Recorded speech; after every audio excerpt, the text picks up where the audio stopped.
Hello, and welcome back to Kuckles Plays. I'm continuing with this playing anime bullshit, dating sim games, because I got quite a few of them off of that Humble Bundle deal.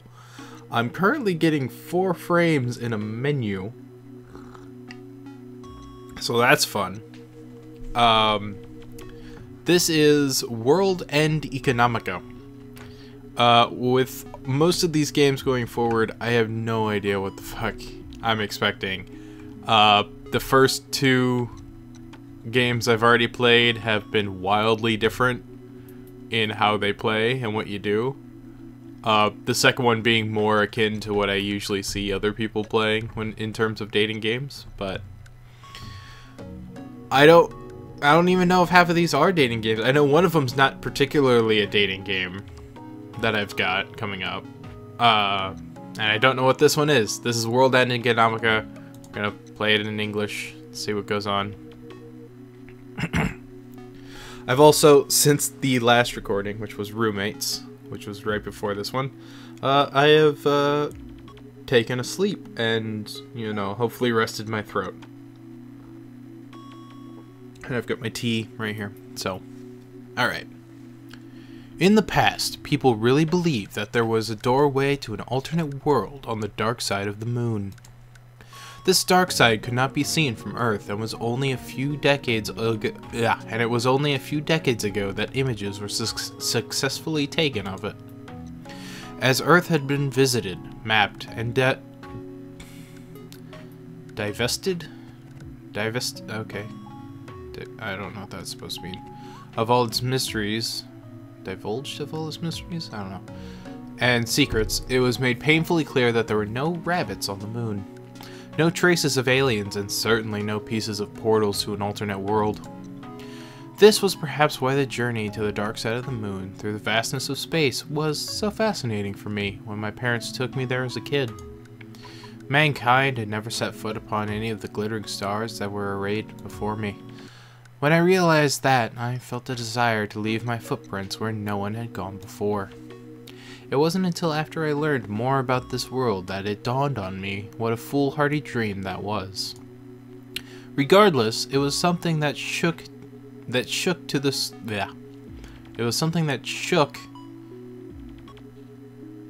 I'm assuming shook me to the core so much that I nearly wet my pants.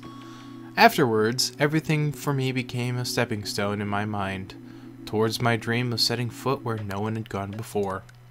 I had no time to waste. If I didn't act now, then someone else would leave their footprints there first. Faster, faster, much faster. The population continued to grow, and time ruthlessly slipped away. Only a handful could be the vanguard of it all. Not a day went by where I didn't ponder what I could see. It would be a new frontier where familiar places, customs, and the past would all not exist. A frontier where every small movement I made would become a part of history. The footprints of the first humans on the moon could still be found preserved at the Sea of Tranquility Memorial Hall. Those footprints told unaccountable tales. Footprints left in the sand measuring just shy of 30 inches. Even so, they were amazing footprints that sent shivers down my spine. So we're on the moon right now. In a moon base.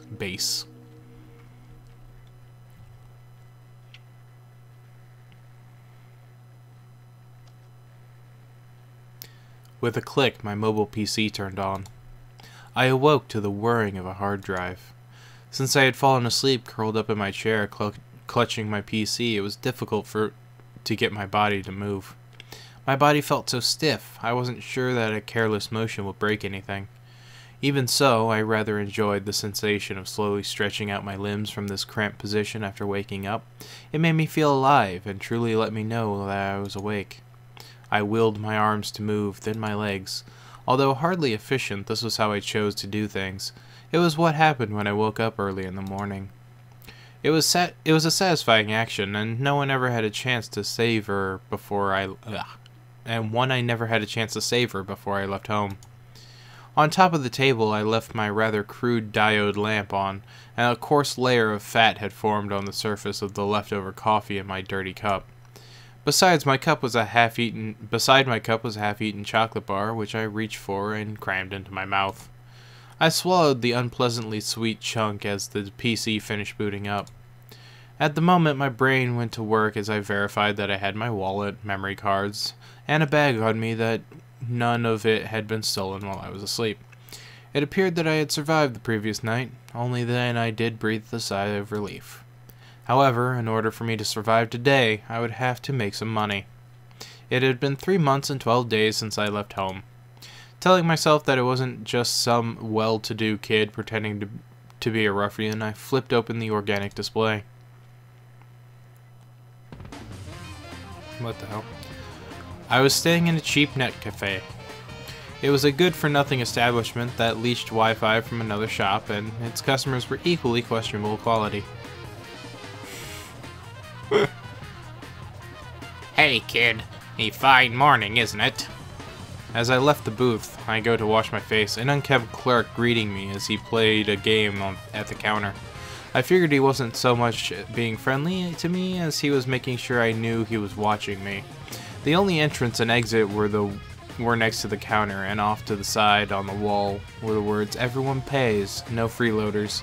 Even though this sad excuse for a building was built in a sewage canal, money was always collected. The only thing that concerned me when I left my home was finding a place to sleep. Though, I had some money, and I really couldn't help change my appearance.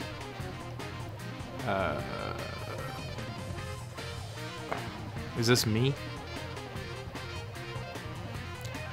A fine morning. I'm not sure of your sarcasm, Earth Dog. The clerk's face twisted into a smile at my retort. Yeah, that is me. Okay. Aho! It's unfortunate to not know what a real morning looks like, since the weather here is just a computer program. He said that lightly as he returned his gaze to his game. He seemed to be from Earth, though I wondered if he came to the moon as an unskilled labor, got fired, and ended up here as an outcast of some sort. Why? What? Why don't you just head home to... go back to Earth, then? At my words, he turned briefly to glance at me and laughed sarcastically.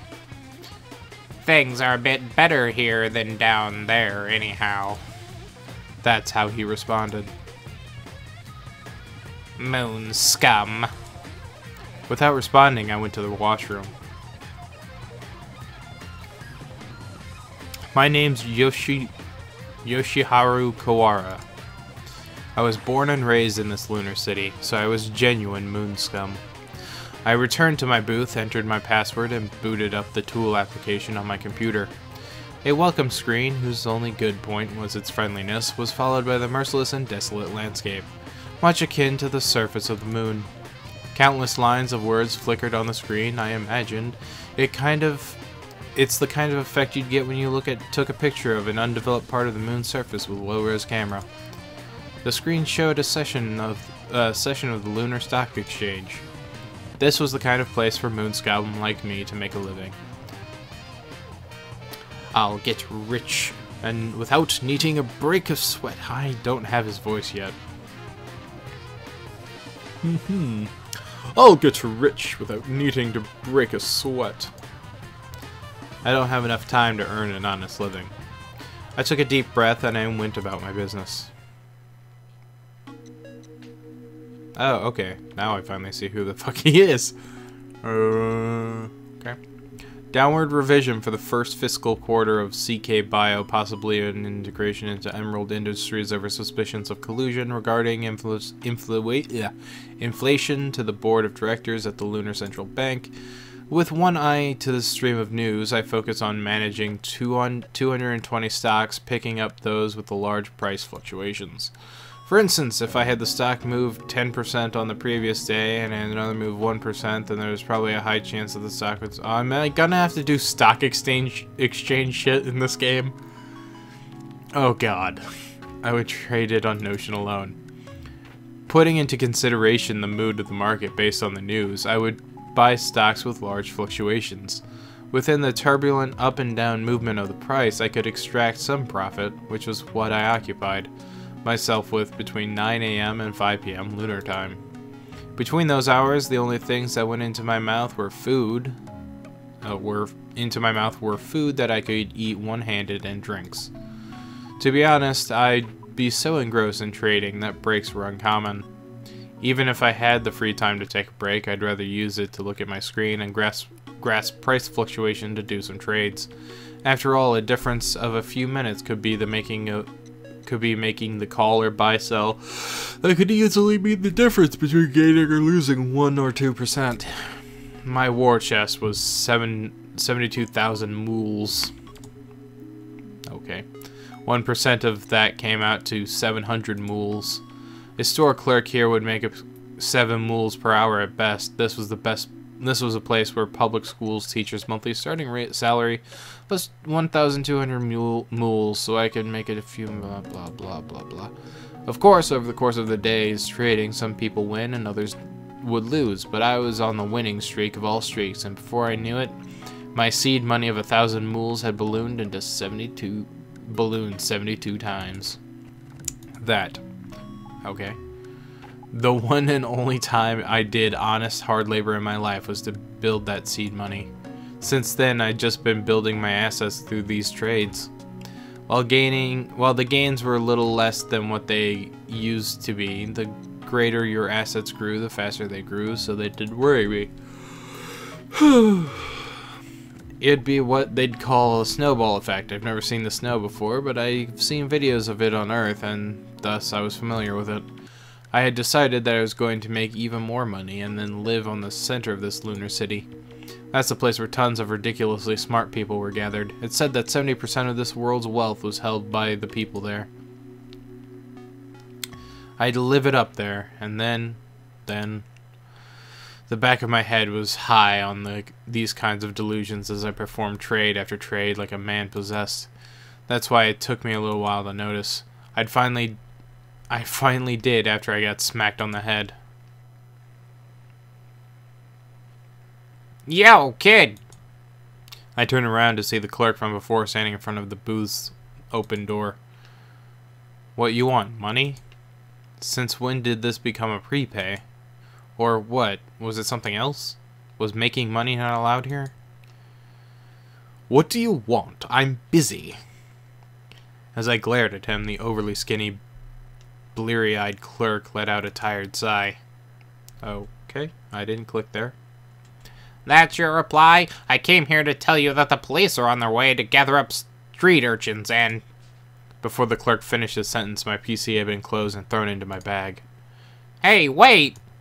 The employee grabbed my shoulder as I tried to push past him aside and exit the booth. He was thin, he was still muscular, strong enough to remind you that he was an adult. Still, I always kept a set amount of money in my breast pocket for times like this. I grabbed it and thrust it into his hands. Keep the change. I put on my hat, shouldered my bag, and ran down the narrow corridor. Wondering what was going on in the booth, a bunch of guys who looked like they just mumbled useless replies to anything the police questioning, peeked through the cracks of their booths, wondering if someone had been arrested. What? Oh. Okay. After sliding past the dirty counter, I made it to the store's even filthier exit. The chipped away paint and the rust made it already a cramped building feel even more claustrophobic. I ran straight down the hallway towards the open air.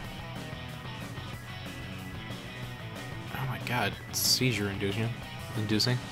There were stairs, so if I turned left at the end of the hall, but I'd never had any plans to use them in the first place. Without a moment's hesitation, I kicked off the floor, jumping as high as I could, passing over the concrete wall.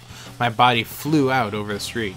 Because the cafe was on the 5th floor of a building, there was a heck of a view below me. As the game freaks out. I jumped towards the wall of the building opposite me, and then I kicked off from the wall. I feel like I'm missing something. But, okay, whatever. And I kicked off the wall, aiming back towards the wall of the first building. Once the sole of my foot hit the pipe on the wall, I jumped straight up with all of my strength and resolve. Human genes have been fine-tuned for living on Earth for over 1,000,000 years, so with some weight training, anyone could perform feats like these on the moon, where the gravity was lower. What you couldn't do was allow yourself to miss your daily training. Jumping from wall to wall, I quickly reached the 14th floor of the building next door.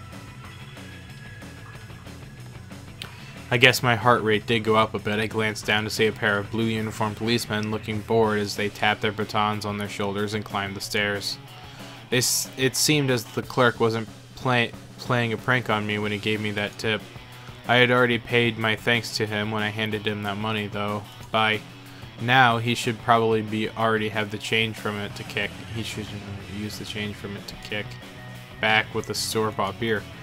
Okay, the breaks between having the sentences is weird. For a moment, I opened up my bag in the hallway and flipped open my PC screen. I ran off into the middle of a trade, and so my position hadn't changed.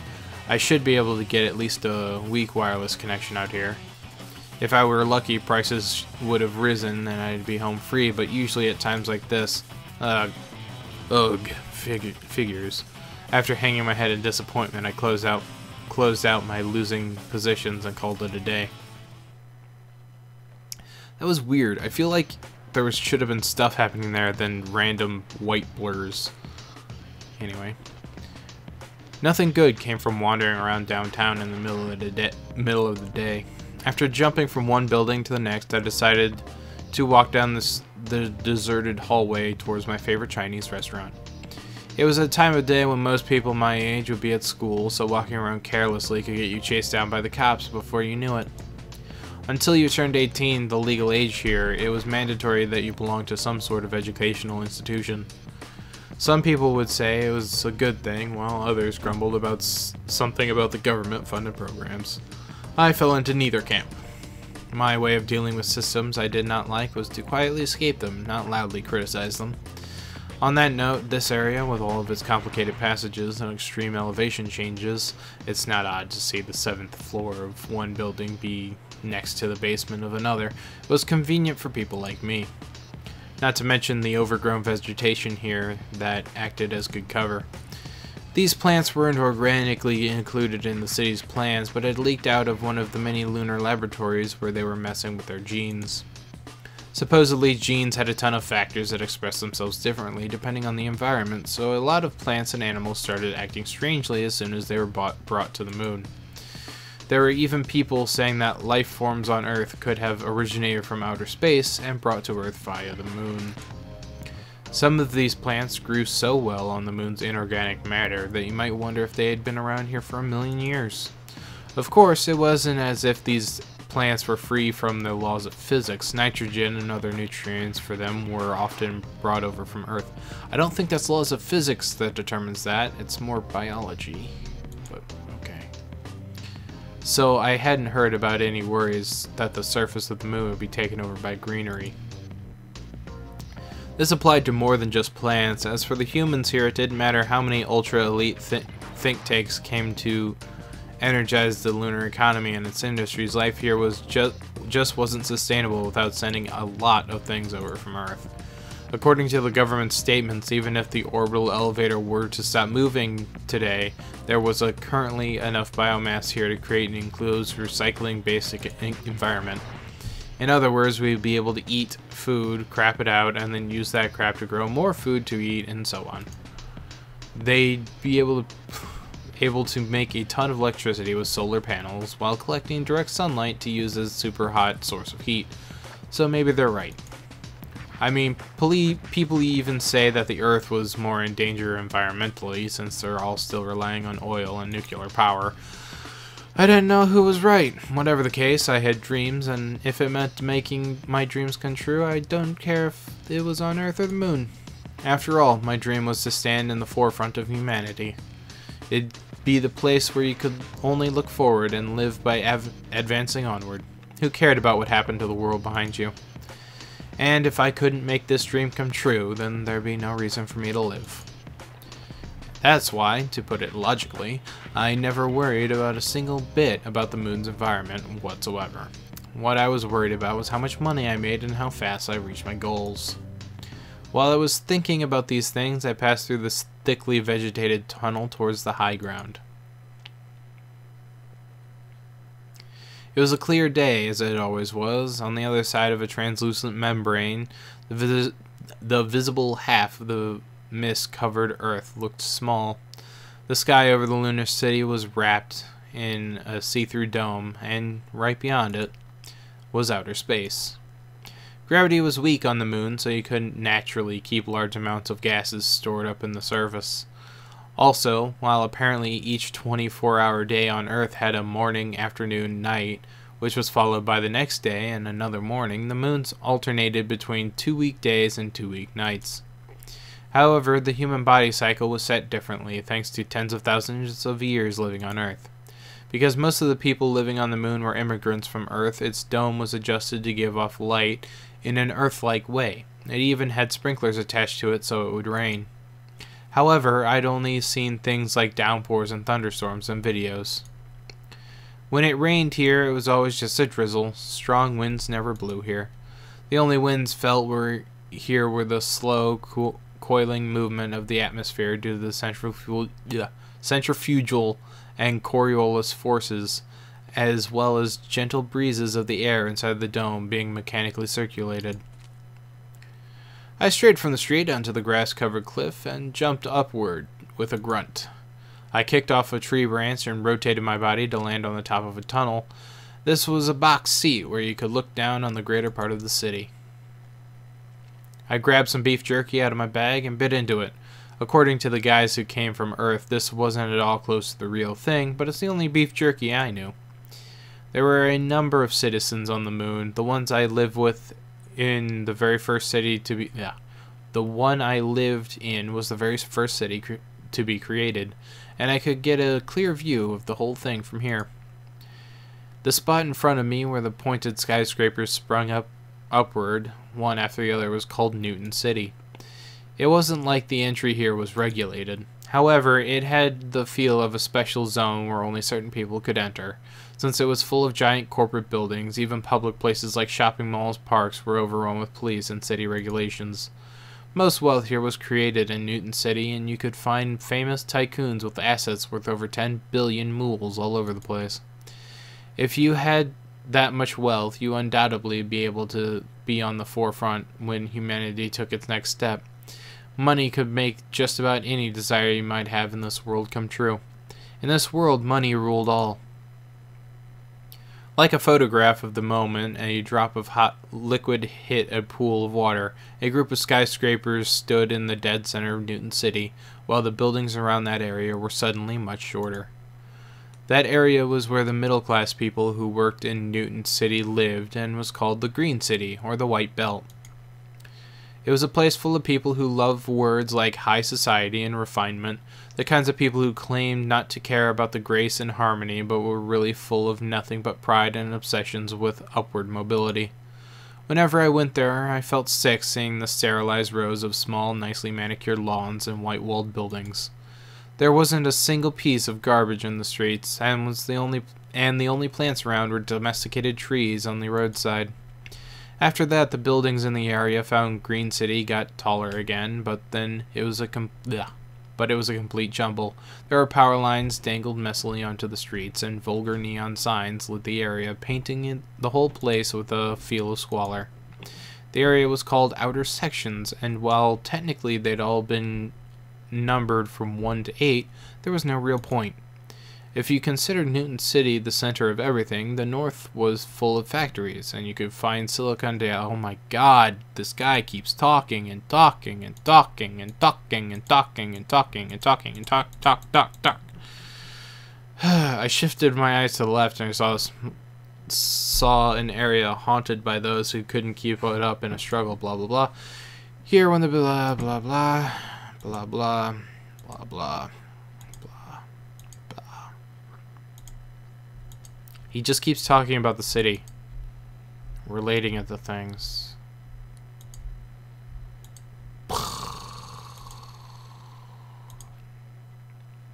Oh, something happened. I stood up, hopped back down the street, and jogged off. Wow. The road was paved with a neatly shaved limestone rocks. It was chipped and cracked here and there, but no one ever tried to patch it. The rough dirt of the moon had piled up in its recesses. Waterways were occasionally visible, and in them you could see clear running water as well as fish swimming. While hydrogen was available on the moon, there was no water, so once hydrogen had been synthesized into water, it was made sure that every drop remained circulating within the dome. The waterway's final destination was a giant water processing plant city. In other words, everything was destined to gather in the center of the mortar-shaped city, whether it's people, water, or wealth. From there, everything was disseminated outward. After crossing the intricate waterways and bridges, I passed through a narrow alley and reached my destination. It was called the Lunar Chinese Restaurant. It was run by a Chinese husband and wife who had a strong spirit of enterprise and who immigrated to the moon. I could sit down here from early afternoon to whenever, and they wouldn't say a word. However, the elderly wife's health had been fading recently, and the woman who seemed to work at the restaurant in their place was a bit of a pain. While I prayed that she wouldn't be there today, it was in vain, especially on the unlucky day already full of policemen and stock losses. As I opened the frosted glass door, the woman, watching the television placed near the ceiling with her head resting in her arms, propped up on the counter, lowered her gaze listlessly. While I was overcome with the urge just to shut the door and go to another store, the woman raised her voice before I got the chance. "Table for one!" The kitchen was run by the silent, stubborn elderly husband of the family, so he never showed any signs of affection. Of course, no reply came from the kitchen. Even so, it was too late to leave, so once I entered the store with a heavy guilt and set up camp in the corner seat. While mountains of hydrocarbons sat on the moon's poles, they still couldn't be used for the luxuries of making plastic. As a result, most of the store's equipment was made from either wood or iron, both of which could be gathered on the moon and were easily decomposable by microbes when thrown away. An iron cup was placed with a clang on my tattered wooden table, which was no doubt found in a dump somewhere. The woman, beaming, then poured me water from high up. The water seemed like it should splash out, but it all stayed in the now perfectly filled cup. "You showed up, you delinquent!" "Crab omelet over fried rice." I made my order bluntly, without a proper reply. The woman was about 20 years old and bright, healthy hair, and had bright, healthy hair. I skip words all the time. She had been working there for a while and seemed to know a lot of the customers, so she probably lived in the area. One crab fried." The woman yelled cheerfully towards the kitchen. Then, of all the things that she could have done, she sat down across from me. Except her body was off to the side and her visions was fixed on the TV. She seemed interested in some plot point in the drama she was watching. "I heard the actor there is in the area right now. He's going to negotiate this next title and bask in space at the... I don't know how to talk. A beautiful actress from around here is accompanying him." I didn't ask, but she informed me anyway. I ended up glancing at the screen, and I silently took my PC out of my bag. "He's a little too handsome, though." Well, that might be true. I stifled my urge to reply with a "so what" as I placed my PC on the table and switched it on. The PC was loaded up with financial information and charts of historical prices for the 4,000 stocks on the Lunar Stock Exchange. In order to make a profit tomorrow, I had to find my next target. Oh my god, stock exchange, so exciting. Fucking goddamn. "Oh, you want to use our power?"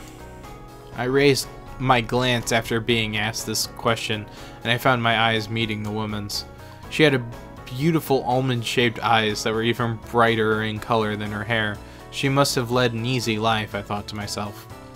Nevertheless, it had to be helpful that I could use the restaurant's electricity even if I didn't decide to go back to that half-assed net cafe. The rates were cheaper at night. The problem was that my battery might not last until then. I silently took out my adapter and unplugged it into the cord that the woman, still seated, had lazily dragged my way with her foot. As I hugged the ground in order to plug my adapter into the outlet, the woman mischievously twitched the toes in her sandals.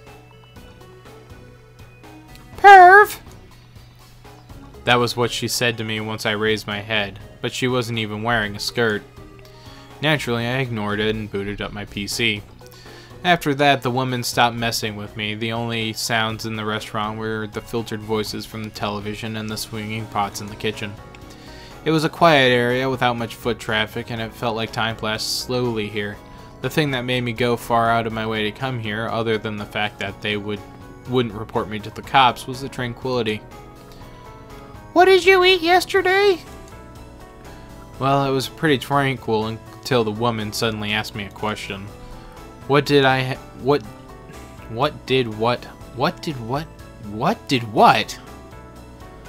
Oh, okay.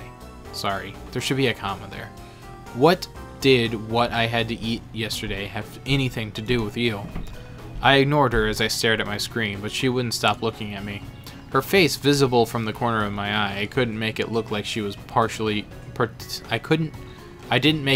look like she was particularly interested in the question. But she wouldn't turn her way. Defeated, I raised my glance, and at that moment she grinned. "Pasta." I answered, then turned back to my screen.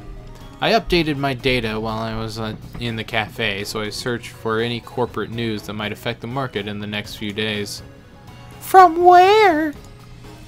Ugh. As I clicked my tongue, the woman smiled, as expected, disappeared. As I clicked my tongue, the woman's smile, as expected, disappeared. She didn't get mad or stand up, though. "That doesn't suit you, you know." She said this so seriously that instead of getting mad, I ended up blushing. She's treating me like a complete child. Big Bull Cafe. It was an arrogantly named place for a nearly illegal operation.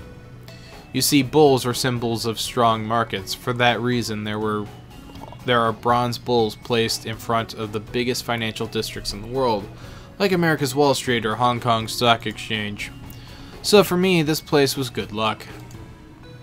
"Huh, so Sirolt's handmade pasta." Sirol?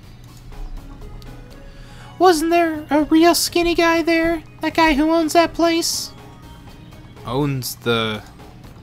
I was a little heartbroken at those words. I was sure that he was some loser who worked there by the hour, but to be the owner of a store, big or small, was a fine example of a capitalist. Not only that, I was heartbroken to hear that I was eating his pasta. I mean, it was good. "I taught him how to make those." The woman beamed with pride. Wait, if she taught him, then where did they know each other from? Don't tell me they used to be lovers. As I dreamed up juicy scenarios in my head, I stared vacantly at her face as she turned back to the television. "So, what's that lunch? What's that? Lunch? Dinner?" "Huh?" "Do you eat that for lunch or dinner?" I didn't have the slightest idea why she was asking me for all of these details. It was probably because of some stupid made-for-women horoscope that she watched every day. I bet it was something like, if you ask a boy you meet today what and where he ate for each meal yesterday, your lucky color is yellow and your lucky word is optimism. Dinner. "What about lunch?" I had set out to click my tongue after being told straight-faced that it didn't suit me. I ended up holding it back. The woman might have noticed this, in fact, because she was grinning slightly. I answered her after telling her in my mind to shut up. "I didn't eat it." "Really?" This time, I didn't keep myself from clicking my tongue, or from getting angry, for that matter. Why she wanted to know these things in such detail completely baffled me. And what do you care? Right as I turned her question around on her, a plate of fried rice hit the counter with a thud. The woman stood up and brought the plate over. I accidentally double-clicked, apparently. Then, right as I thought that she was going to place it on the table, she kept the plate in her hand and looked down at me. You really didn't eat anything for lunch? As if to show her that I was trying my hardest not to click my tongue, I started to scrape my upper lip with my teeth. No, I didn't. I don't eat lunch on the weekdays. What about today? Ugh. Today is an exception, since I was driven out from the cafe at a weird time. So what? Anyways, give me the food and your... so what? Anyways, just give me the food that you're holding there. Eating a proper lunch, it was something special to me, since I usually only did it on Sundays when the Lunar Stock Exchange was closed. Eating lunch on a weekday was rare. As I glared at the woman, she heaved a small sigh and placed the plate on the table, completely unperturbed. The smell of the sweet and sour sauce whetted my appetite. My interest shifted from the now strangely annoying woman's questions to the food in front of me. You need to eat the 3 real meals a day. The woman talked to me while standing and staring at me digging into the fried rice. Eat a little bit more neatly. Mind your own business, I muttered mentally as I piled a mountain of fried rice and crab omelet onto my spoon and shoved it all into my mouth. The woman sighed, then returned and listened to her listlessly to her counterside chair. What a cryptic, stupid woman. I focused on my food, stuffing it in my stomach with such vigor that I barely had time to even sigh. That was a random, pointless conversation. After filling my stomach with fried rice, I ordered the AU jelly, a sweet and sour gelatinous dish. Gelatinous. It was unusual to see this dessert around here, but it was definitely delicious, if a little expensive. Since today was a cursed day, I thought it might be just a little bit of exorcism. The little bit of exorcism I needed. Okay. You've got money, right? The woman doubted me after I made my order, but of course I had enough money to have a regular meal. You could rent the cheap apartment for 400 mools a month, so I could live in my own pretty easily. The reason I actually couldn't was because there weren't any places a minor with no guarantor could rent. That's probably a made-up word. I heard that on Earth, people in my situation were sometimes able to make it happen. Unfortunately, Lunar Cities were yawning, because this is kind of boring. Anyway, unfortunately, Lunar Cities were only accessible via orbital elevator, and so everyone's identity was known. If I went to rent a house, they would immediately run my fingerprints and my iris scan and then contact my parents. Unless you were an extraterrestrial, if you lived on the moon, they knew who you are and where you came from. Have I ever stiffed you? Just because you've paid in the past doesn't mean that you're sure you'll pay next time. And anyway, you ran away from home, right? You need to take better care of your money. I felt a strange sense of comfort in the fact that her lecture wasn't about me running away itself, and overall I agreed with the idea that people shouldn't take care of their money. You don't have to tell me that. Oh, really? The woman shrugged and then carried the airy jelly from the counter to where it had just appeared. It was hard to argue with her since I was, in fact, wasting my money here, but I was confident that I had more money than anyone else my age. What's more, I'd never gone on a wild spending spree before. The magic of the compound interest made the world go round. If 1 mool today turned into 10 in a year, then in 3 years after that it'd be 10,000. Compared that to what my dad would make in his entire life, earning roughly the same amount every month from sweating in fields and growing vegetables, in 5 years there'd be no way I'd be eating in a lame restaurant like this. That woman might be making fun of me now, but I'll bet I'll eventually be wearing a stylish suit and living in some high-rise apartment in Newton City, and of course, I was not going to stop there. That wasn't where my dream ended, it's where it began. If if you're some rich actor, you might be able to bask in space in the opposite side of the moon with some beautiful women by your side. But if you're one of the wealthiest here, But if you were one of the wealthiest here in this lunar city, you could go even further. You can make all the emotions and desires you feel when you look up in space come true.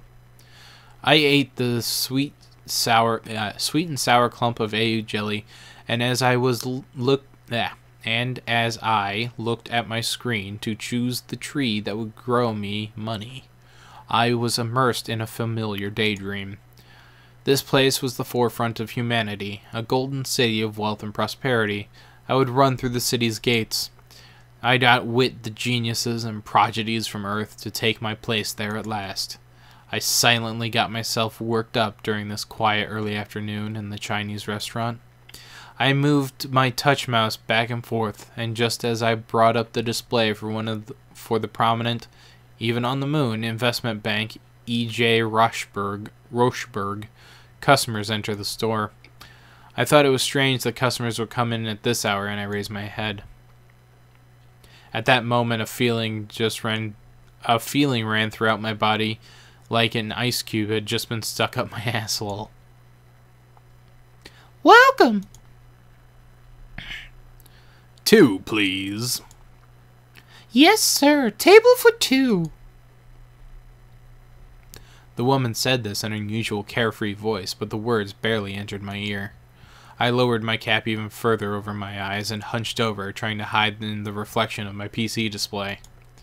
I looked at their clothes. It was unmistakable. The pair who had just arrived at the table on the other side of the restaurant were the police officers on patrol. I'll get the tension done. Same here. Very well, touche tensionian. It seemed like they just chose this place randomly during their patrol, but who likes eating at the same restaurant as cops? Not only that, I think they were the two who were at the Big Bull Cafe, according to my faint memory. The patrol route for the police didn't include much getting into cafes, so someone had to have tipped them off somehow. It was not some sort of invisible man, so someone surely must have seen me hanging there in a weird place at a weird time. Whoever that someone was, if they told the police that there was a shady-looking kid around, there'd only be a handful of places they'd search. It was totally possible that those two were looking for me. That might also be the reason that the policeman facing me was glancing at me now and then. Bleh.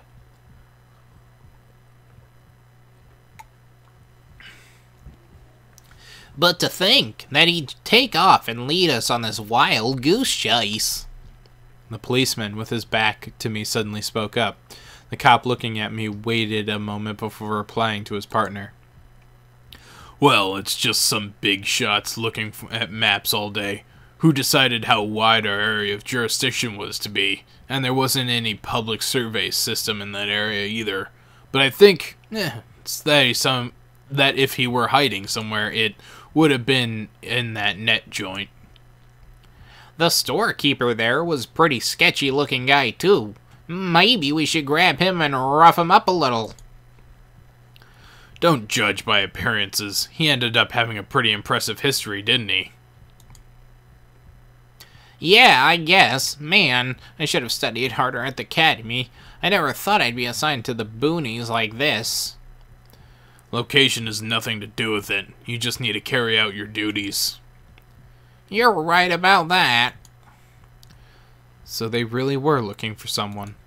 But that owner, this Herald guy, had an impressive history? I couldn't even begin to imagine. What do we do after this? If we go by the book, we'd start the usual things with the questioning people.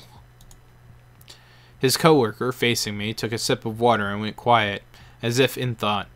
I got the feeling that he was taking a good, hard look at me. In my mind, I was praying that they'd give up on the questioning and just went back to their nest. If we call in for reinforcements, we're just going to get laughed at.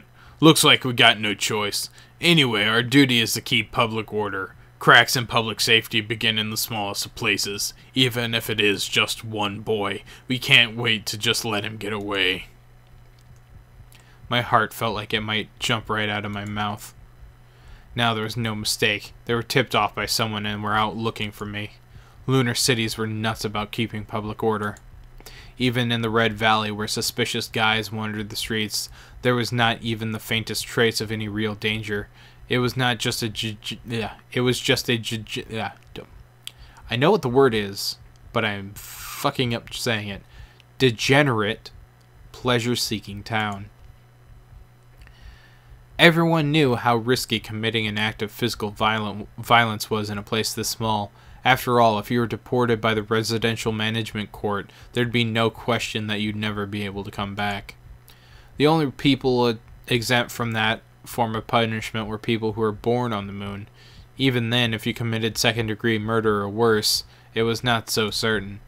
Of course, I wouldn't be subject to the penal code just because I ran away from home, but the overall zeal for maintaining public order would mean that I'd be sent back home. After that, I'd probably be forced to report to a local facility every day until I became an adult. While that happened, I'd grow further and further away from the front line of the world, and would eventually be swallowed up by the masses. I fixed my darting eyes on my hands and thought desperately, now how would I escape from here? If I grabbed my PC and ran, the plug would get in the way. Do I unplug the adapter from my PC, then take off running with just the unit? My identity could be given away by the adapter, but it was still better than being captured. Or should I just stay still, or should I just stay right here and wait for them to leave? I'd like to do that if it was possible, but the officer staring at me seemed like he was about to stand up and shout, "Hey you!" at me at any moment. My cold sweat dripped onto my keyboard. Wait, that woman wouldn't have ratted me out, would she? As I thought of this possibility, I was tortured by a desperate rage, but suddenly a shadow appeared at the table. It was that woman. More water? She poured me a refill. I cursed her in my heart, wishing that she hadn't drawn attention towards me at a time like this, and my lowered face was totally flushed. But a piece of paper with the words written on it was attached to the side of the cup she clunked down on the table. Get ready. I nearly raised my head, but the woman quickly left the table before I could make the mistake. I set my computer to mute and shut it down so that they didn't notice that my OS was no longer running. I'll give up on the adapter. I quietly pulled the cord out of my main unit and confirmed the location in my bag. I already used the money, so I always kept it in my jacket pocket at the cafe. So I'll use what I had in my back pocket. There was a line on the Old Earth Mafia movie that I saw at home that said that a $10 bill kept in your clothes was like a business card to God. It certainly kept you well prepared. I quietly placed a 10-mole bill by my hand, perked up my ears, and waited for the right timing. The policeman had been staring at me non-stop. He was definitely suspicious of me. With a clang, the policeman started to get up.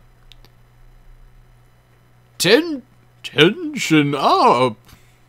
I don't know what an old man voice is supposed to be like. Anyway. At that very moment, the tension gun was placed on the counter loudly. What's wrong? The cop called out to his partner, who was now halfway out of his seat. Is it this guy behind me? Right after he had said this, the woman's voice rang out energetically throughout the room. Thanks for waiting. Here's your tension on. Yeah. The one with his back to me turned his attention back to the food. The other one was looking at me, but because the woman was standing right next to his corner seat, he was stuck in his seat and couldn't get out. Now was the moment. It was the only chance. The payment's on the table. I said this as quietly as possible and left the 10-mole bill on the table. Hey, you, wait! The officer clearly told me to stop, but I just gave him a sideways glance as I walked very quickly towards the exit. It was only a distance of 3 steps, but it felt like forever. The yelling officer attempted to chase after me, but with the woman in his way, he couldn't get out. Kya! Kya! The shrill scream came from the woman who lost her balance after being pushed by the officer. She turned to the other officer still sitting in his chair. The piping hot Tenshindan looked like it was about to spill. Acting out of natural self-defense, the officer caught the bull in his hands. By that time, I had successfully exited the store. I took off running as if nothing else in the world mattered. Where am I? I spoke to myself out loud to make sure that I wasn't in a dream. My throat was dry, so it was hard to speak. As I cleared my throat a few times and I took a deep breath, I hadn't the foggiest idea of how I got here. After I left that store, I ran for my life toward the narrowest street I could find, though the police would be right behind me if I looked back, so I did nothing but run forward, not looking back a single time. After that, I must have found a handy-looking tunnel. I must have found a handy-looking tunnel to hide in and then fallen asleep inside it. The pain through my body must have been from sleeping in the same position the entire time. Is this the sewer? In general, any place made out of the moon's unique limestone was a public facility. This place also had a cool, rough limestone floor as well as matching walls. Between that and the sound of running water, this place had to be a sewer. Right then, I noticed the slight glow around me. Is that from the exit? It seemed like I was nearly passed out, and while I had no idea how long I had been asleep, it must be night by now. The fact that the lamps were lit made me certain of it. Slowly and carefully, I began to walk. Suddenly, the road turned into a dead end, and I could see the light source on the other side of the wall that I now faced, which was even taller than me. Exclamation point! I let out a quick gasp as it looked as though something on the ceiling had moved. But the only things there were strangely wavering lights and shadows. Like the small bug attracted to the light, I took my bag off and climbed the wall. Then, when I saw what was on the other side of the wall, I let out a much bigger gasp. Holy. Before me was a huge, spacious atrium. I was near the top part of the atrium, and I could see more passages onto its opposite and right sides. However, the most amazing part was the waterway passing through the base of the atrium. Clear water flowed through it like a giant gentle rapids, and most of the sound of water must have originated here. The bottom of the reservoir glowed a bluish color. Occasionally fish would move, and the shadow on the ceiling would swim as well. As I gazed at the scene, amazed that places like this existed on the moon, I suddenly heard a rustling sound behind me. Exclamation point! Exclamation point! Exclamation point! As I turned back in surprise, I had forgot how I was balancing on the top of the wall. I immediately lost my balance and fell on my butt. Ow. All of a sudden, I saw a pitch-black figure in front of me, rifling through my bag. What? Hey! Whoa! What are you doing? Not only had my life's wages and labor gone into that PC, but it also carried the 1 billion mool dream that I knew was going to make a reality. My body moves before I could even have time to think, and I tackled the figure. I threw myself at the shadow, covering its face with my left hand and aiming for its throat with my right. It was a technique that an immigrant from Earth taught me, and I was growing up in the village full of muscleheads. It was an incredibly effective technique, and it had to be. It was used by someone who came from a place where a failed government was replaced by military forces who had seized the UN food supplies as aid would toss blah blah okay. Because I was looking at the light coming from the waterway, my eyes still weren't used to the darkness. The passage was narrow, though I couldn't miss. Not only that, but my opponent was way weaker than I had thought, tumbling over as soon as I connected. Right at that moment, I saw a small plank-like object fall to the floor. The glowing object looked like it could be some sort of computer terminal. However, I was too busy thinking about punishing this idiot who was searching through my bag. On top of the bastard, on top of the bastard's body, who was either not resisting or too surprised to, I kept my grip on their throat and balled my other hand into the tightest fist I could make. Die! I froze, my fist still overhead. Dot, dot, dot. I raised my fist and was about to drop the iron hammer of fury. I began to speak. Woman? Right then, my vision went dark. I only realized that I had been punched in the nose after I was woken up by being shoved in the chest into the side wall of the passage. Hitting me out of nowhere, what's wrong with you? The pitch-black shadow, or rather the pitch-black woman, began to speak. Black hair, black eyes. That doesn't... Is she just still covered in shadow? Because those clearly aren't black eyes nor black clothes. Black skirt and black shoes, her ankles peeking out from the hem of her skirt were black too. Even her stockings were black. Dressed in black from top to bottom, her white face seemed to float in the darkness. She stared at me with her thin, black eyes as if she was staring at a bug. My head was seething, both from the shock of being punched and my anger at the outrageous situation. What the hell? You were the one who was going through my bag? What's wrong with you? That's not true. What would you do if this broke? The girl looked around, then, still sitting, she reached out her arms and grabbed the plank-like device that fell earlier. She brushed away the dirt and began to use it, probably to see if it still worked. But anyway, what kind of mentality would lead someone to verbally attack me after hitting me? This is what I hate. This is why I hated women. I'm just doing this because I was asked to. Why do I have to be subjected to this? She seemed to mutter this to herself. Disheveled from the fall, she gathered her long black hair into a bundle of darkness in one hand and straightened it neatly in an instant. It looked like a cable harness. Found him! Hurry up! Get here! I am in the side passage on the top level. Still seated, the girl began to talk, and that thing might also work as a communication device. Who in the world was she? Was she searching for me, or was she interested in what I was carrying? If that's the case, then I wouldn't hold back. Thankfully, I was in a dark, deserted, and hard-to-see place.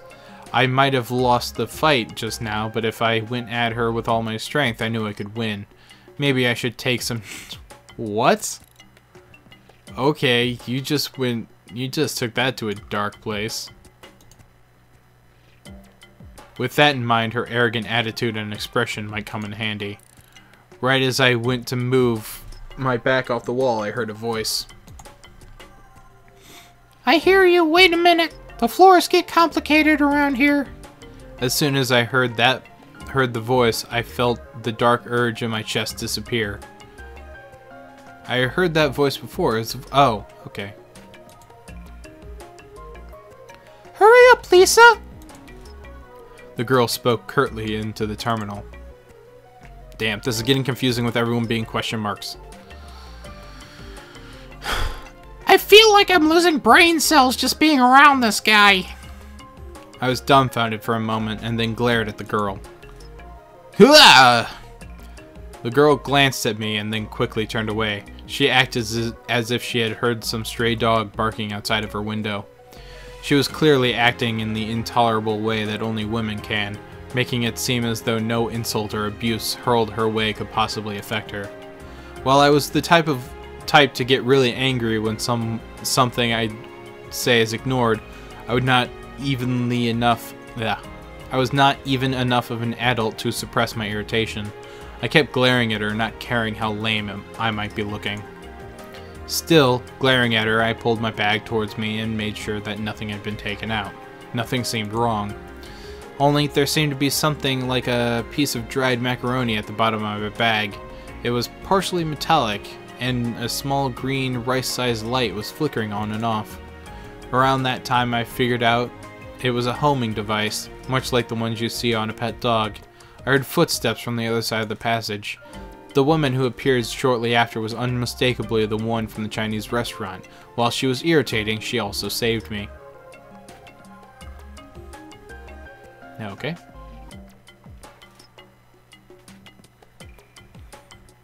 So this was Lisa. Phew! Finally found you! I told you the reception... I told you the reception around here! The girl in black replied, "Oh my god, But I found you. It took a little while, though." The woman wiped her forehead, which made her finally realize that her hair was a mess. "I'm amazed that you got all the way to a place like this. Were you here the whole time?" While the woman talked, she took the flat device from the sitting girl. After inputting a few commands, the macaroni-shaped light in my hand stopped blinking and turned yellow. Is this a tracking device? Not answering the woman's questions, I asked one back. "Yep, that's where I put it. I put that in there when you were bending over to plug in your adapter in. You were busy being charmed by my legs, so it was easy to do." I wasn't charmed by anything. I shot back. It was the only cause of the seated... It only caused the seated black-clad girl to shoot me a disdainful look over her shoulder. "Well, I apologize for putting a homing device in your bag without asking. No matter what the reason, it was a nice thing to have happened to you." Her easily offered apology left me no room to complain. Only there is no way that someone who put a tracking device in someone else's bag could be an upstanding person. Considering this, I started to feel like her saving me at the restaurant might have been due to some ulterior motive. In any case, I was in the back corner of a deserted sewer. While I had just thought of I had just thought of doing in my rage to the annoying girl in black might now be done to me. Oh, okay. You see, geniuses and the rich gathered in the lunar cities, and most of them could be called extremely talented. However, they often said that the line between brilliance and madness is paper thin. There were no shortage of stories along the lines of mad scientists performing unspeakable experiments on a nightly basis, or of wealthy perverts committing sickening acts to one after the other. I looked up at the women, the shaking reflection from the water dimly reflecting upon their faces, and I grabbed my bag with one hand. I was careful enough to spread my money across different pockets, so of course I carried at least a small weapon. But regardless of gender, the woman over there were taller than me. Gravity was weak on the moon, so if you thought about it as simple action-reaction, there wasn't much difference here between a man and a woman's punches and kicks. In that case, it came down to either wrestling or stiffening your body in one place and slamming it into your opponent while conserving as much physical energy as possible. That was where the length of your limbs made a difference. Not only that, it was someone right next to me who most certainly wasn't on my side. I recalled the atrium I had just looked into with my leg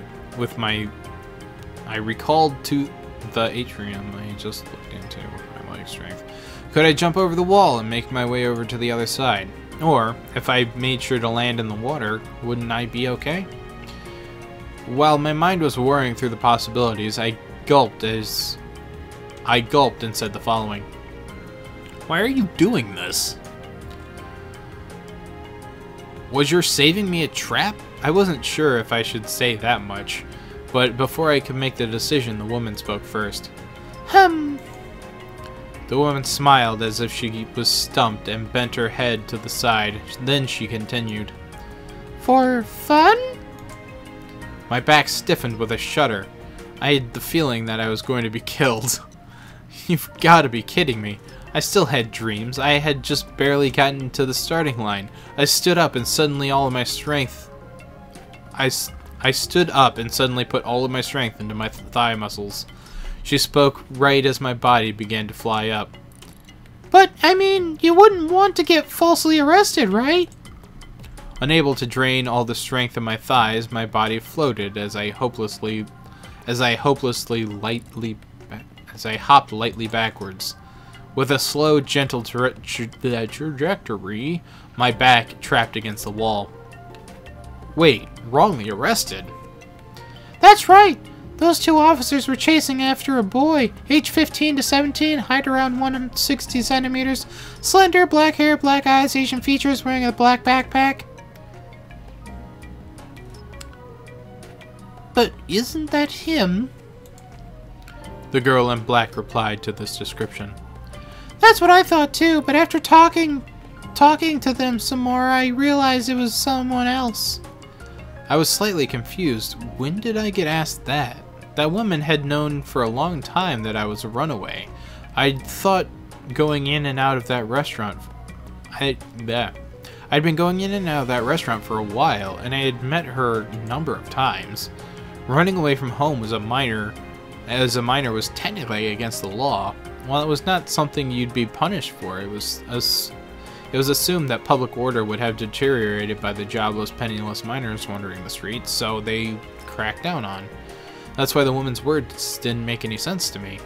Confused, with my back still against the wall, I heard the woman let out a small sigh and continue to talk. Those two officers weren't looking for just some runaway kid, they were after a thief. Thief? That's right, but well, considering his MO and the circumstances, I could see how someone like you could be a suspect. Hearing this, I was reminded of how persistent the woman was when it came to the most random things. And that's why you wouldn't stop asking me whether or not I had lunch? Exactly! The other day, someone stiffed a nearby restaurant on the bill. According to the eyewitnesses, the suspect looked just like you. As usual, but, well, I didn't think that someone who would order Aju jelly with a carefree, satisfied expression on his face right after gobbling up crab fried rice would do something like that, you know? The woman giggled as she said this. Slightly miffed, I glared back at her. I wouldn't do something dirty like that over something like 10 mools. Of course not! I checked with the Sorrel too. Oh, and I made sure to hold on to your change and your adapter. That made me feel a little relieved. The adapter was especially important. If you were smart enough, you could do just about anything with electronic appliance. Most purchases require showing personal identification. If my adapter were to get returned to the police as a lost article, they would have figured out my identity in a snap. I heard that on Earth, even a child could get anonymously buy parts that easily made it into cutting-edge missile. But that was a scary place, okay. So, well, what's going on? You should come back to my place. I honestly could not understand what she was saying. What? Are you thinking of going back to that cafe? I asked Sorrel, and he said that the 4 stern-looking guys were taking turns patrolling the place. It was not a result that was hard to predict.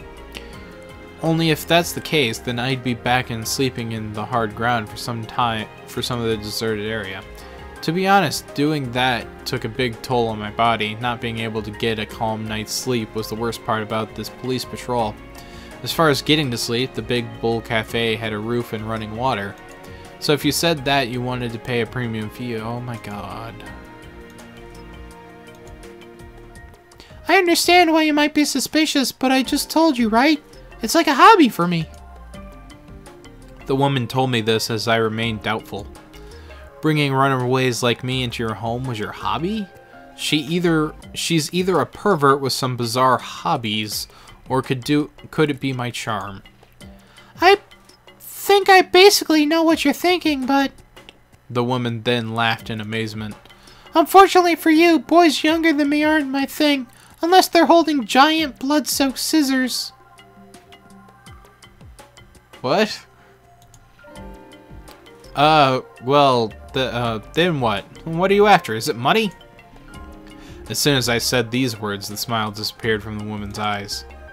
Question mark? Did she get mad just from that? While I had the feeling that I had already said a lot of other things that should have made her angry, I was still surprised at the sudden change. Watching my face, the woman must have realized the change in my own expression. Oh, well, I'm sorry. She spoke in a forced tone, then rubbed the area around her eyes gently with both hands. This completely disarmed and confused me. Not only that, I was faced with the grim reality of not having a place to go. The woman in front of me allowed me to escape from the restaurant, so in that sense I owe her a lot. I then concluded that aside from the part about being a runaway, I did not consider myself a decent human being, so I should probably repay with something like this. If I do end up being a burden on you, I won't be able to pay you much, you know. While I had realized that she wasn't especially interested in my money, I still had enough decency to feel bad about not paying someone who took care of me. That's why I said what I said, but would she understand? And I kept staring at that woman. She finally grinned and nodded. Of course! I'll take a little for food and other costs, but it should still be a lot better than wandering around outside. Oh, and... the woman continued. After all, I took care of Sorrel too. Huh? Nothing you should worry about. So, what do you want to do? Or what will you do? There was nothing else I could do. There was only one way I could answer. Thanks. You should be more honest and just say that from the beginning. The woman continued to smile as she said that, but I told her in my head to be more reasonable. Okay, then let's go back. If it gets much later, I won't have a good excuse to give to the police. Hearing the word police, I nodded, once again recognizing the precarious situation I was in. However, while both of the women and I tried to set off, there was someone who wouldn't budge an inch. It was a girl dressed in black. While I wasn't sure if she was listening to my conversation with the woman or not, she had an absent-minded look on her face. What are you doing? The woman asked. It was a very pertinent question. The girl, still not answering, turned her head and stared my way. Her utterly conceited expression immediately reminded me of the irritating argument I just had with her. What? What? I said this to her with a voice full of anger. I knew that my remark would be ignored or snobbed, but she was being so upsetting that I just came out that way. As I expected, the girl had turned away snootishly with all of the annoying elegance of some sort of princess. Hey, Ghana, you're not trying to throw a tantrum like some child, are you? The woman used the name Hagana to refer to the girl. Still snooty turned away. The girl called Hagana gave no reply. With this, I was roughly able to guess what was going on. The woman inviting me into her house most likely meant that I would be living under the same roof as the obnoxious girl named Hagana.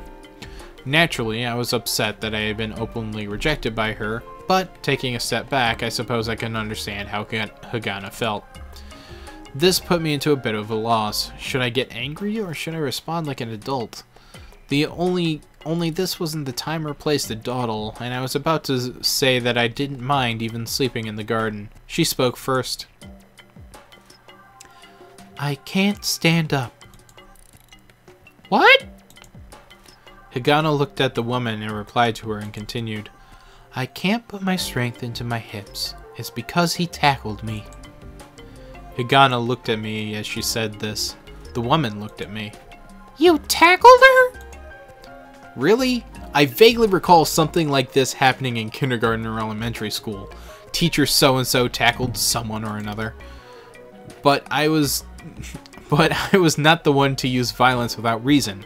If the girl in black looked over in response to the sound and saw someone searching through her own bag, wouldn't she have done something the same thing? Right as I went to say this, I'm faced with the fact that I tackled a delicate girl, and I began to realize that I had done something that was hard to make an excuse for. Arg, women are such unfair creatures. I cursed the black-clad and white-skinned Hagana as a shrewd tactician. I guess so. Wait, no, but... But, well, I imagine the situation. In that case, In a fight, both parties are to blame. The woman said this and then pointed at Hagana. Hagana looked at the tip of the finger as she was covered in some kind of sweet syrup. If you can't walk, then have him carry you on his back. The woman pointed her finger towards me. Still attracted by the finger, Hagana's gaze shifted to me. Wait, how is that punishment for the both of us? What is that? That doesn't make sense. While I protested, the woman raised her eyebrows ever so slightly as if she insisted that I listen to her. This was blatant favoritism, I thought. After all, the person that said she has to carry must also that she's saying has to be carried must also. I began to think. Then I realized. In a fight, both parties are to blame. Okay, hurry up if you understand. This wasn't just any ordinary woman. Hagana also made a face as though she had came to some sort of realization, then nodded. I sighed and put my bag on my front side and walked up towards Hagana. She was sitting down, so her face was in a somewhat erotic position. Really? Hagana hadn't made particularly expressive faces to begin with, and stared up at me motionlessly. Sadistic desires began to swell up in me, thinking that I'd feel a lot better if I slapped the side of her face as hard as I... What? However, I felt as though if I had dwelt on these thoughts for too long, I might actually slap her. So I quickly crouched down and turned my back to her. I wasn't sure how long it'd take, but living under the same roof as her seemed like it was going to be a pain, at least until the friction between us settled down. I should avoid any potential points of conflict. Come on, Hagana. Come on, Hagana, turn your arms. That's right. I tried to give Hagana, who seemed to be telling the truth about not being able to stand, a hand in climbing on my back. Hagana's thin arms wrapped around my neck and then stiffened awkwardly. Actually, it seemed like this girl had never climbed onto someone's back. Hagana, you're not going to be dangling from his neck. You're getting on his back. The woman explained. After a bit of silence, Hagana shifted her body onto my back. Finally, two small but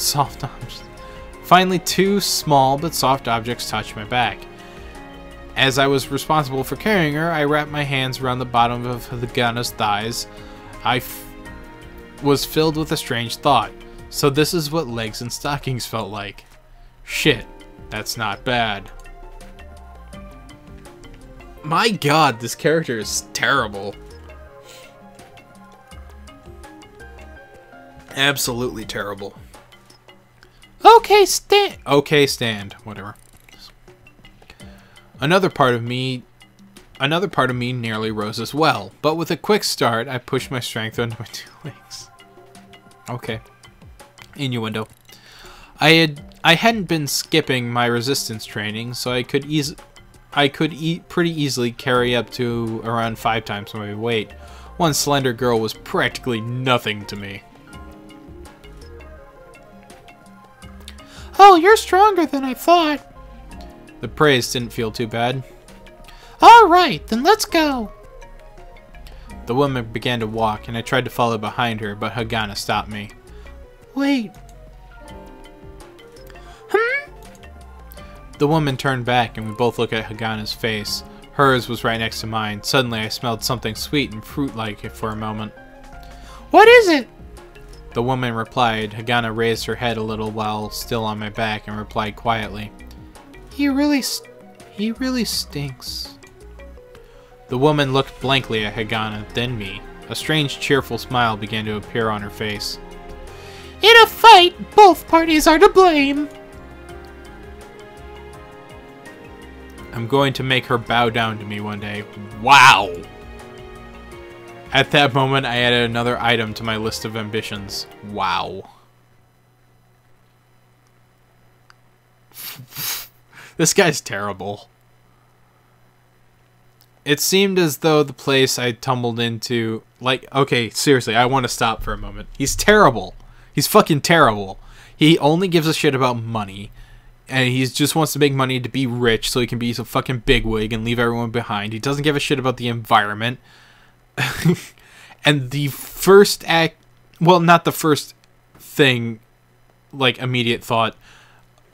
Okay, not the first time meeting a girl, but the first time thinking about this person who he just discovered a girl who he tackled and held down by her neck and was about to punch in the face. And after he realized he was a girl, he backed off and immediately thought, hey, maybe I can strip her naked, take naked photos, and post them on the internet. This guy's terrible. He's a fucking disgusting piece of human garbage. And once I'm done with this little... I'm going to continue for a little bit, but once I'm done, I probably won't touch this ever again. My God. It seemed as though the place I tumbled into after running like mad wasn't a sewer. It was more precisely a reservoir. As Newton City was designed to gather everything, including people, water, and wealth. If there happened to be a problem with the city's water circulation facilities, there... Oh my God, he keeps talking about the goddamn city. I don't give a shit. It's because couples like that get together and tend to be drawn towards places like that. I nodded in agreement with this observation. Although this area seemed to be quite low-income neighborhood, even by the standards of the six-quarter section, it was still full of homes on the verge of collapsing, and even here on the gravity-weak moon. Even so, with many lights in this town, made it easy to recognize that lots of people lived there. For a town in the outer sections, this one is relatively old. Apparently it used to be more lively in the past. As it was also night, there was almost nothing there related to liveliness. Actually, it looked like the scene out of some children's tale from long, long ago. This place wasn't a reality, but rather ruins from a real overworld. Ruins from the real world overlapping with the glory days of the past. That's how the place looked to me.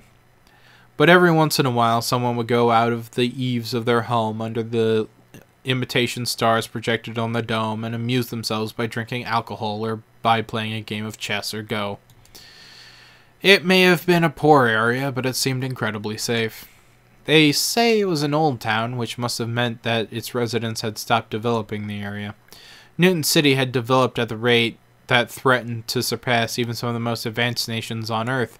Some of the people have been attracted to it and worked hard so that you could refresh the list of humanity's richest people and see changes every day.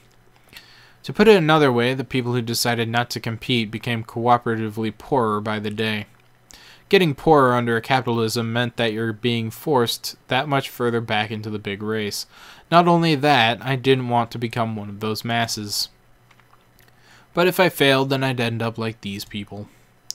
Hagana, who finally stopped calling me smelly, I arranged her position on her back and asked myself a question sternly. Are we still not there yet? No matter how light it may have been, people aren't the easiest things to carry on one's back, especially when it's a girl you're carrying and you have to watch where you put your hands. Hearing my question, Lisa looked over her shoulder and nodded lightly. As I sighed, thinking that it would still had more to go, Lisa's feet suddenly stopped. We're here! ... Hearing those words, I stopped on my feet and raised my head. I wondered what kind of rundown hut we'd arrived at, but to my surprise, I was facing an impressive gate. Actually, wasn't this a bit too impressive a gate? 2 meters, 3 meters, wait, more importantly, wasn't this... As I stood dumbfounded that I forgot that Hagana was on my back, Lisa had put a hand on the gate and slowly pushed it open. I didn't even seem to be locked. But considering what this place was, I could understand. Standing in front of me was a building that I had only ever heard of before. Sheltering people is my hobby. Don't you see why now? She opened the double doors and walked in. The next thing I knew, a bearded dude stuck on a cross was right in front of me. So it's a church. Welcome to the 6th Avenue Church. Lisa said this to me while I was still in shock. You're a a Christist? Not a not Christist, Christian. I thought that was something they only did on Earth. This was supposed to be a place on the forefront of science and human advancement. Why was there a church here? Or could it be that for people from Earth, this place far away in the sky was supposed to be heaven? As I looked at Lisa as if she were some sort of exotic animal, she gave a slightly embarrassed grin and shook her head.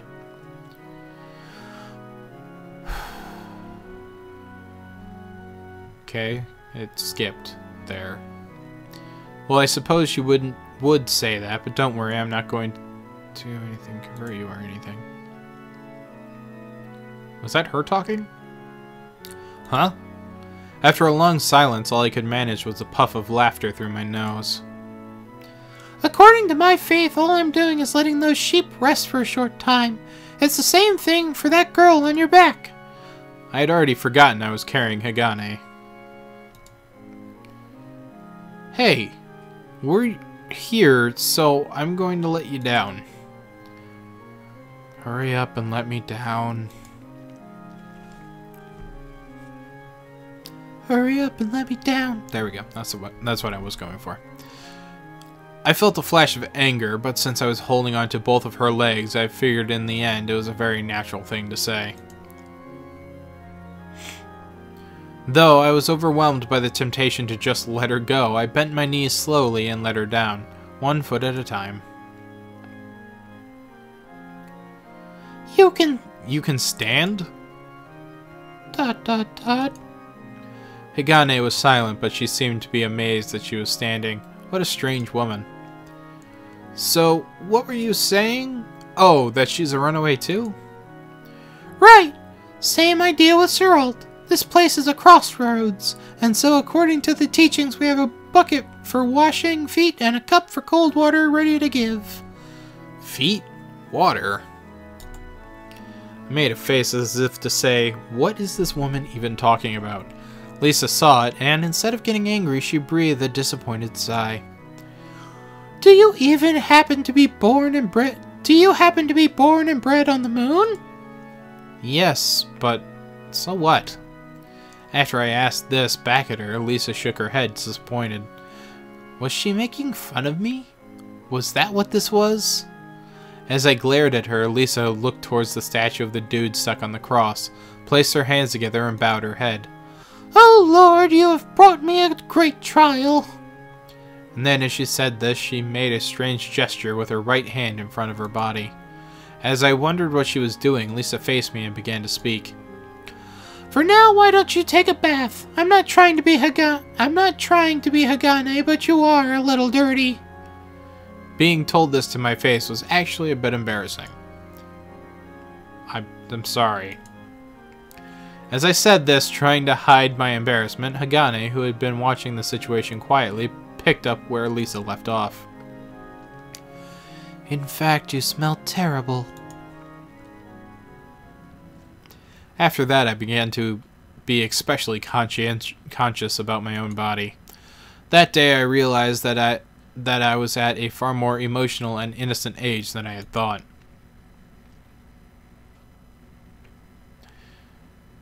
It was the first proper bath I had since running away from home, and it was on the verge of tears. Both my parents were immigrants from Japan, so soaking in the tub was pretty much a daily tradition. It would be the only luxury that my parents enjoyed, if I had to think of any. You could find water circulating all over the lunar surface, but you definitely couldn't say water was inexpensive because of that. I heard that the reason they made water flow visibly everywhere was because water had a calming effect on the human soul. Even if it weren't true, I heard that all but a few places on Earth were short of water, and that half of the international disputes stem from water resource issues. Perhaps the visible presence of water was to put some of the immigrants' anxieties to rest, since they believed that fights over water resources were an everyday occurrence due to their coming from various regions on Earth.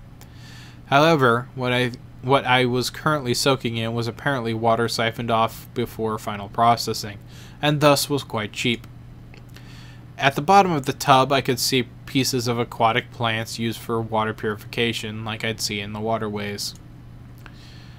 It wasn't just water that was limited on the moon. Unlike the Earth, the moon didn't have vast quantities of various resources. Most of them had been created from chemical processing of native lunar materials, or failing that, imported via orbital elevator. That's why people that the government organization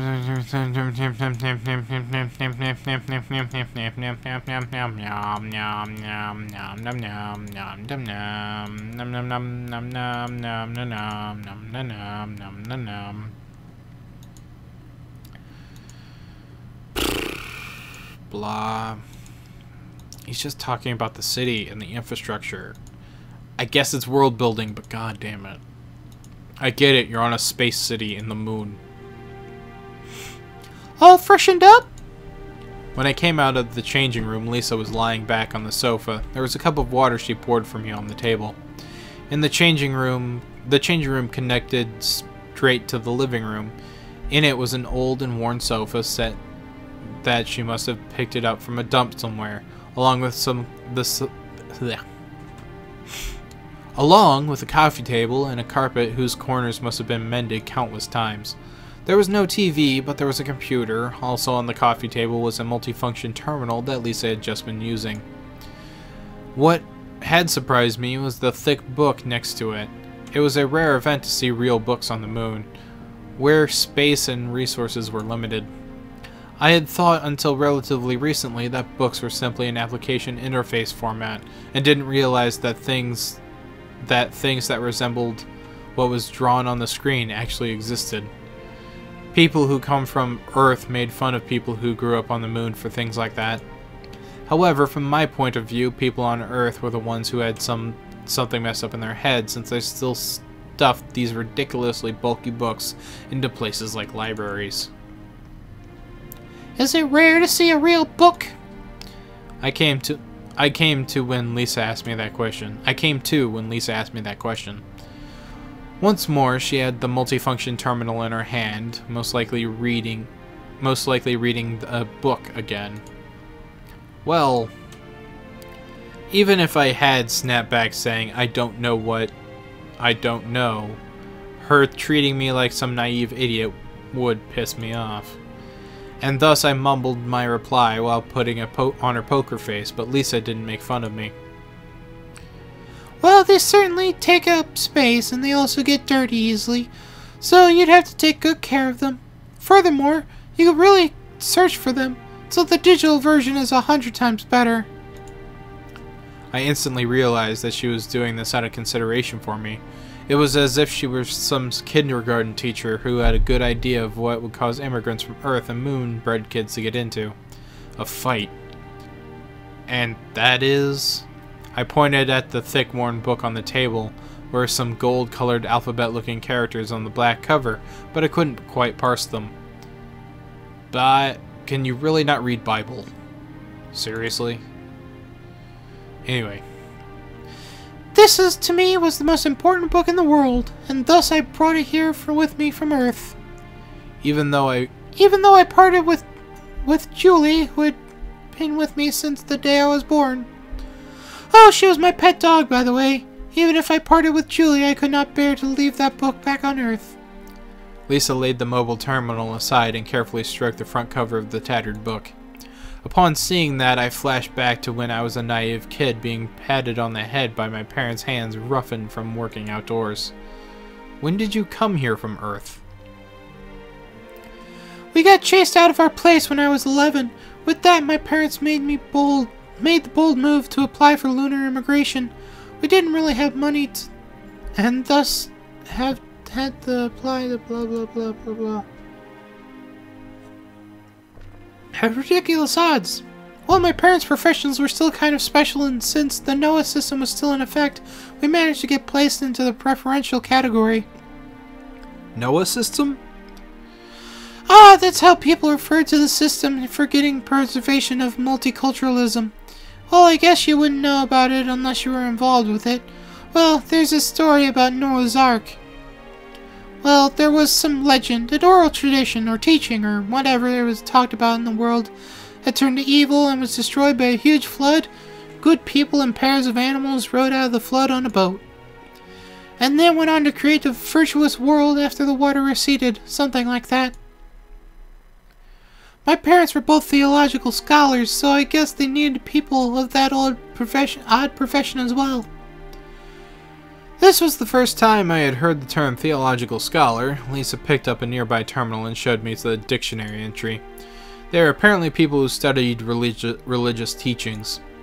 I was truly surprised that people who gave up their lives to such useless things were here on the moon.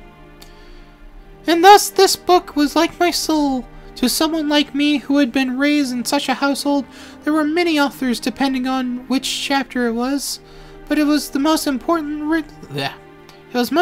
written around 2,000 years ago. It was a best-selling book back on Earth, you know. Oh? Is it that interesting? Lisa laughed out loud when I started to show a bit of an interest in the book while looking at it. Haha, well, no, sorry. Well, if you asked me whether it was interesting or not, I'd say it was interesting in its own way, but it isn't really interesting in that kind of book. This is called the Bible. Remember the figure you saw in the church? This was the book written by the disciples of the guy pinned up there. This is the book of religious teaching, so to speak. They estimate that over 1 billion copies have been sold. 1 billion copies. It's because I could find it everywhere on Earth. It was translated into words spoken by people all over the Earth. So in other words, everyone on Earth reads it. If only that were the case. A question mark appeared on my face when I heard Lisa's reply. The Earth's population is roughly 6.5 billion. Even in an age where 700,000 of those could come to the moon, roughly a third of the people on Earth couldn't read, and 2/3 had no surroundings where they could sit down and read a book. The remaining fortunate 1/3 tons of forms of entertainment, I don't. Okay. This is like weirdly partially facts and kind of boring.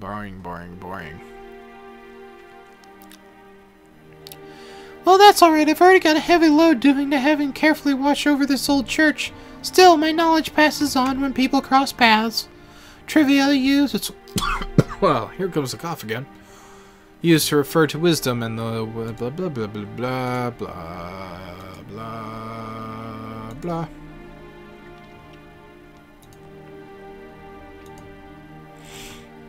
I'm going to skip through a little bit more of this.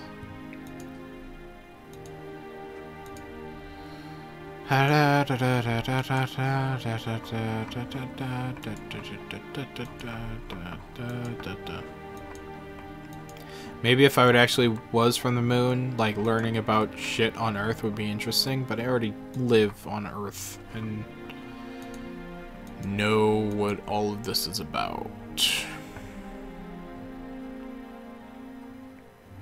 Okay. But it would be kind of inconvenient to call for you, so I'd like some sort of a name.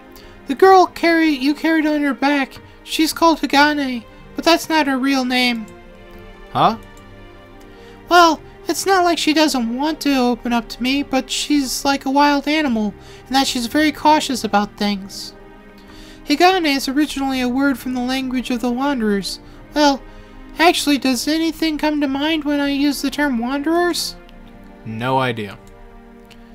I guess that's to be expected, but I guess the moonbred being free from Earth thing has kind of meaning. Question mark? Sorry, talking to myself again. This is the first time talking to a kid who was born and bred on the moon. People born and bred on the moon. There's still probably not even 10,000 or so. People working in Newton City said that it would be due to the fact that many people weren't able to have children. Most of the people who came from Earth were 10 years old at the youngest when they rode from the orbital elevator. There was a huge difference in gravity between the moon and Earth, and thus there were issues with their bodies. Of course, to them, Earth was their birthplace, and was the common sense that they possessed came from there as well. Well, this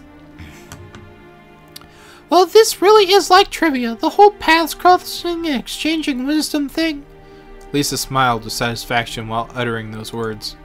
If that girl clad in black, Hagane, could be considered strange, then Lisa must also be strange for helping and harboring me.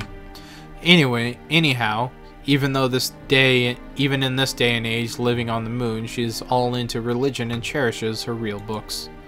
To put it bluntly, I wondered if she was a social outcast. However, I had a favorable impression of Lisa, even though she didn't seem to take part in competitions that rage in this competitive city. It was true that she wasn't pushing ahead, and it didn't really feel like she was falling back either. Even in this low-gravity environment, Lisa appeared to have her feet planted firmly on the ground. She looked at me as if she enjoyed just living her life. I was a bit moved to see that people like this actually existed. I had thought that there were 3 types of people on the moon: the rough and crude from my village who were refined and only in speech, the decadent people from the outer sections who couldn't be helped, and the residents of Newton City who took advantage of the low gravity to jump to lofty heights. These were my thoughts, and as I looked at Lisa, who was smiling happily to herself, it feels as though she could be at least trusted. Yoshiharu. Huh? Kawara Yoshiharu. Oh, that's your name. Yes, it's my real name, so if you report me, they'd quickly notify my parents. After my blunt answer, Lisa looked at me for a moment, then she smiled. A smile spread over her face. I see, I got it. Well then, how about you just Hal? Question mark? Oh my god, my name changed immediately. Even if I just call you by your first name, wouldn't it really narrow down who you are?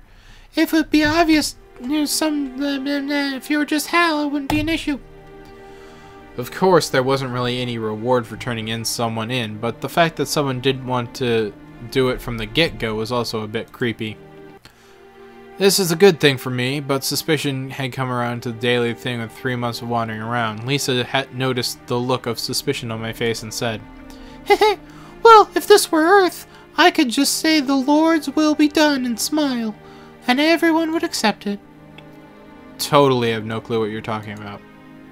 Well, that's true. This is the moon, after all, although sometimes I start getting the urge to put one of those on. That was what she said, and I wonder what she meant, though from her expression, she'd probably just dodge the question if I asked her. However, it pains me to see the Hagane who fit better in them. Looks like my hair color's too light. Lisa talked to herself while brushing her hair with her fingers. It wasn't on Hagane's level, but I thought she had beautiful straight hair. Back in the village, everybody placed blonde women on a pedestal, but I kind of like girls with deeper colored hair. To put it bluntly, I like someone who's in front of me right now. Speaking of which, I wonder what that girl's doing now. It's almost time to sleep, but perhaps she isn't planning on taking a bath. And right after she said that, supposedly there were only Lisa and Hagane here, so logically it must have been Hagane. So there was no reason to be surprised, but I did get a shock when I spotted Hagane coming in from the dark hallway. And ash shot. Okay. Hey, Hagane! Lisa got up hurriedly from the sofa. The Hagane in question squinted her eyes, wearing a surprised, puzzled expression. In her hands were ridiculously neat folded pajamas and what looked like to be a change of underwear. But what got us all in a fluster was her appearance. She was wearing short shorts that revealed her slender long legs all the way up to her hips, and sleeveless shirt through which you could almost see her chest. Haven't I told you many times never to run around in something like that? Isn't it fine since it's not showing? She replied, surprised at how angry Lisa was, and then went quickly into the changing room. It looked like Lisa couldn't figure out what to say and simply growled in front of the changing room door. As for me, to my great distress, I averted my eyes and thought, her panties were white? That was an oddly childlike compared to the color of her clothing and her ridiculous cheekiness. Well, it wasn't bad, but seeing that kind of underwear beneath her totally black stockings would kind of be a letdown. Though, I thought to myself, then I noticed Lisa's glaring at me. Erase that from your memory. I couldn't just brush it off by laughing at her ridiculously serious face because of her scary glare. I nodded twice and obediently. Sheesh, because she's so hard-headed. Lisa sighed and shook her head. Even though it looked like she had all the power here, she had no way of controlling Hagane's thoughts. It really did seem like Lisa's hobby was to shelter runaways. That was fine, but it felt inclined to show her respect for her words. It was a strange thing. You try to show at least a little shame too, okay? It was the first time I've ever heard that in my life, but I nodded. I possessed manners that would lead people to think I was seriously wanted to distance myself from the crude culture of my home village, where people who couldn't get naked in front of people with the same gender were considered cowardly. However, Lisa waited for my nod and added an additional line. I'm looking forward to your manners the next time we eat. What a cheap move. I mentally yelled at Lisa. I guess, in the end, this lady was the type to take you by surprise if you let her guard down. Lisa was laughing merrily as she returned to the sofa and started playing with her multifunction terminal. I had already taken a bath, and I wasn't quite sleepy yet, so I sat on the floor at once and opened my PC. A bit afterwards, there was a quarrel between Hagane and Lisa. Hagane figured that since we were facing the other way and engrossed...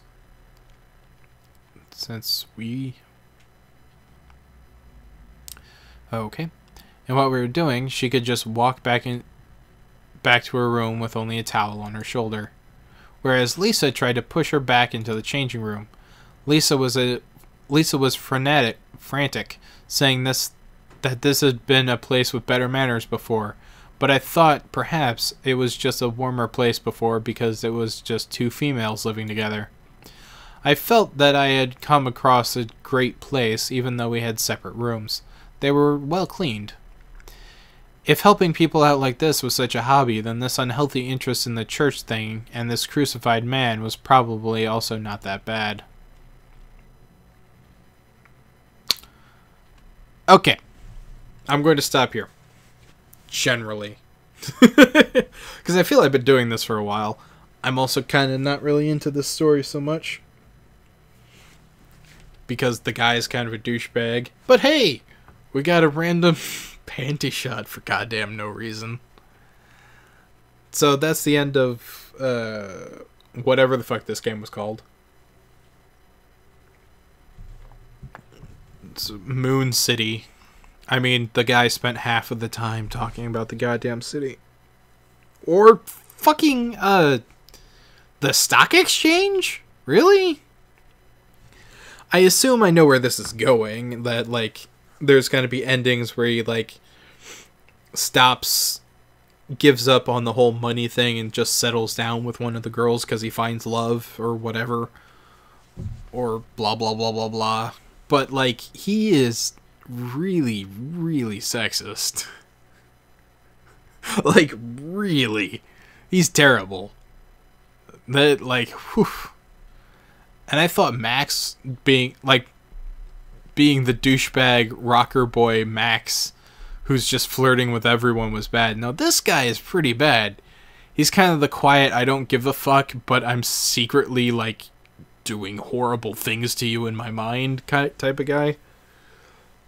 Okay. Anyway, that's the end of whatever this game is called. I really don't even remember. Next time we'll have more.